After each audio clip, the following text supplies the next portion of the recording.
ভাবতে পারেন আপনার আশেপাশের গাছগুলো হয়তো এখনও একে অপরের সাথে বার্তা পাঠাচ্ছে। কোনো গাছে পোকা কামড়ালে পাশের গাছ আগে থেকেই সতর্ক হয়ে যায়। কিন্তু প্রশ্ন হলো, তারা খবরটা পেল কিভাবে?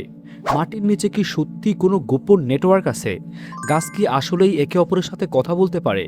আজকের ভিডিওতে আমরা জানব বিজ্ঞানের চোখে গাছের সেই রহস্যময় যোগাযোগ ব্যবস্থা সম্পর্কে, যা শুনলে হয়তো আপনার বন সম্পর্কে আগের মতো ধারণা থাকবে না। হ্যালো বন্ধুরা, স্বাগতম কোশ্চেন টাইমসে। আমরা সাধারণত গাছকে শুধু নীরব জীব ভাবি। তারা দাঁড়িয়ে থাকে, বড় হয়, অক্সিজেন দেয়। কিন্তু বিজ্ঞানীরা এখন বলছেন গাছ শুধু বেঁচেই নেই, তারা একে অপরের সাথে যোগাযোগও করে। শুনতে সায়েন্স ফিকশনের মতো লাগলেও এর পেছনে রয়েছে বাস্তব বৈজ্ঞানিক গবেষণা। এখন প্রশ্ন আসতে পারে, গাছ কিভাবে কথা বলে? মানুষের মতো শব্দ করে নয়, গাছ মূলত তিনটি উপায়ে যোগাযোগ করে থাকে। তার ভিতরে প্রথম হলো বাতাসের রাসায়নিক সংকেত পাঠিয়ে।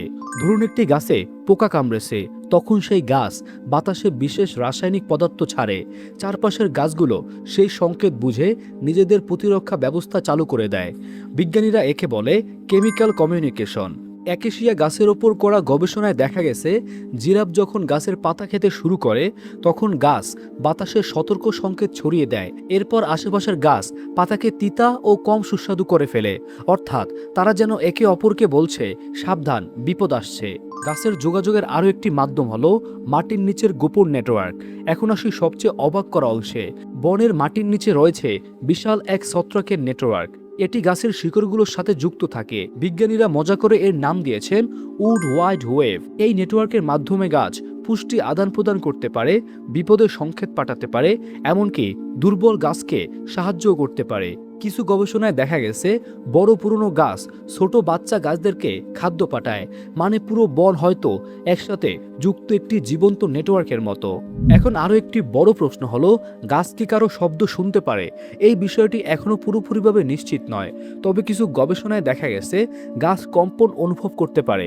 যেমন শিকড় পানির কম্পনের দিকে বাড়তে পারে। পোকামাকড় পাতায় কামড় দিলে কিছু গাছ প্রতিরক্ষামূলক রাসায়নিক তৈরি শুরু করে। তবে গাছ মানুষের কথা শোনে না, এর পেছনে এখনও শক্ত কোনো বৈজ্ঞানিক প্রমাণ নেই।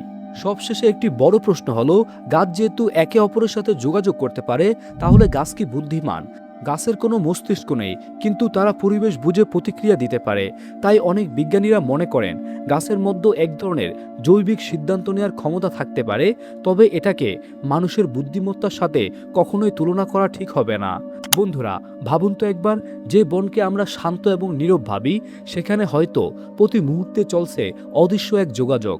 গাছ হয়তো কথা বলে না, কিন্তু তারা একে অপরকে বোঝে এবং একে অপরের সাথে নিবিড়ভাবে সম্পর্কে যুক্ত থাকে।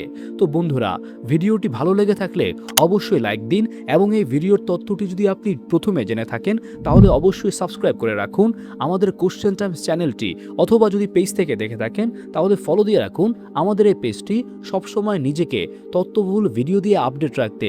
ধন্যবাদ।